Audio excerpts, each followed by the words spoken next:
everybody, we're almost done with our class novel. Today we're going to read chapters 29 and 30. We're in the middle of the following action. Actually, we're kind of towards the end of the following action.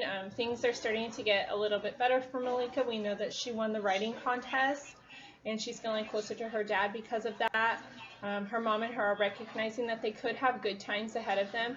And then also we saw this epic scene where John, the kid who always makes fun of Maleeka, is getting beat up, and Maleeka steps in and she's the one to save him, risking her own life in that situation, and Caleb steps in and saves her. So that's really cool, and a big sign of strength from Maleeka and confidence, where we know she was searching for courage and confidence at the beginning. And all of this is leading us up toward our conclusion, which we will read next time. Today we're still in the following action, which means our main questions as a reader are, what is our character learning from this situation? And that will become the theme. And then how is our character growing in her conflict? In other words, like how is her conflict changing within her so that she's becoming a stronger or better person? And that will lead us to our resolution. So make sure that you have looked at the Google Classroom assignment if you haven't yet. I am going to ask you to summarize the resolution with a quote. That quote can come from anywhere in the novel, but it's a good bet that it's going to come from the end, which is where we're reading now. So it might be a good idea to be thinking about that as well. And I'm also asking you about which character had the biggest influence on Maleeka throughout the novel. That doesn't always mean a good influence. I just mean like who changed her the most. And that's an opinion-based question, but you do have to support it with text evidence. So as we're reading today, be thinking about that as well. All right, go ahead and pull up your copy, press pause until you're ready, and when you're ready, you can press play and we'll begin reading. Chapter 29. Mama went right out and bought a frame for my congratulations letter. Today, we hung the letter up in my room next to Daddy's poem, which we also put in a frame.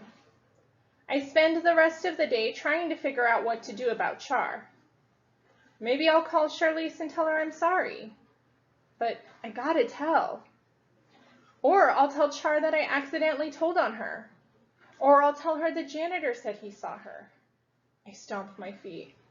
Char ain't gonna believe none of that. She's gonna kick my butt if I tell.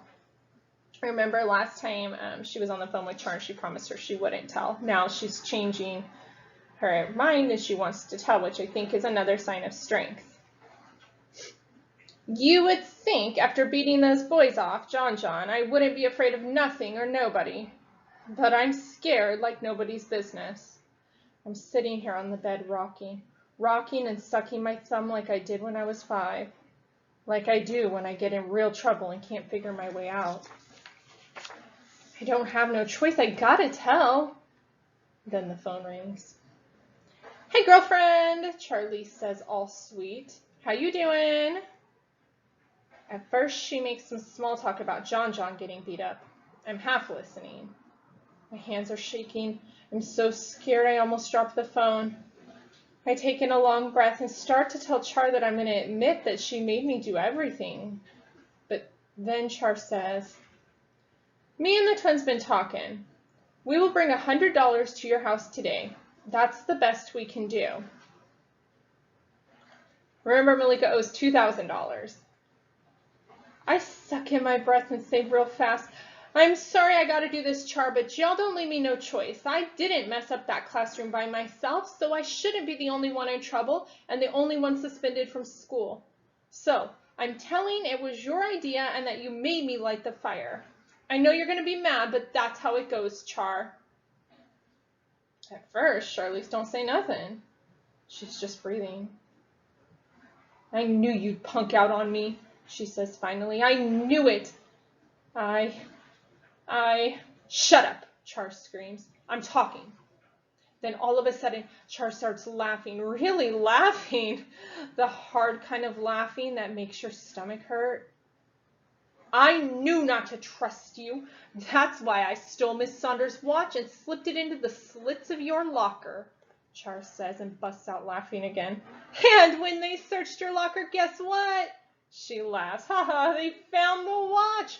So they really think you did it now. She laughs for the longest time.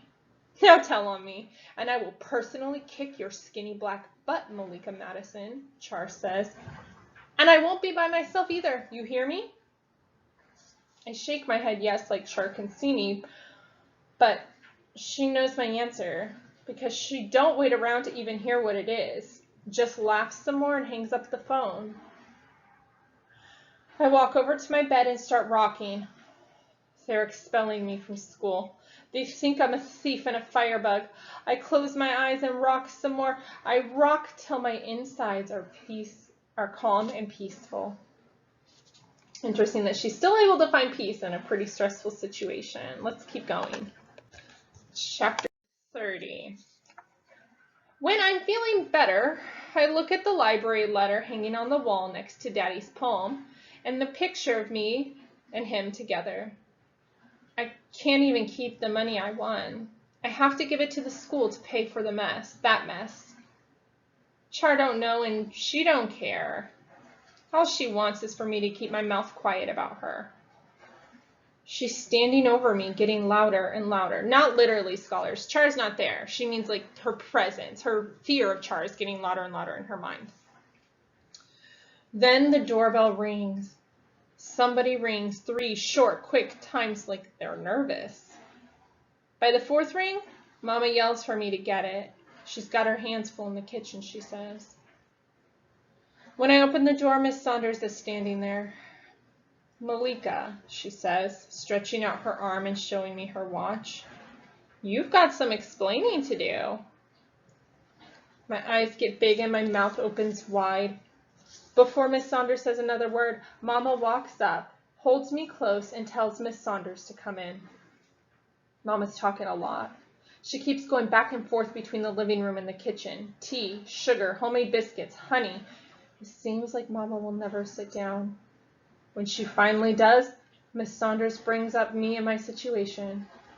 Right away, Mama finds another reason to head to the kitchen. Miss Saunders talks anyway. Rumors are going around the school, she says. Everyone is saying you had help, that it was Charlize's idea to destroy my classroom. I let her keep talking. I pick at a scab on my hand. I'm here to get the truth from you firsthand, to say no matter what, we can work this out, Maleeka.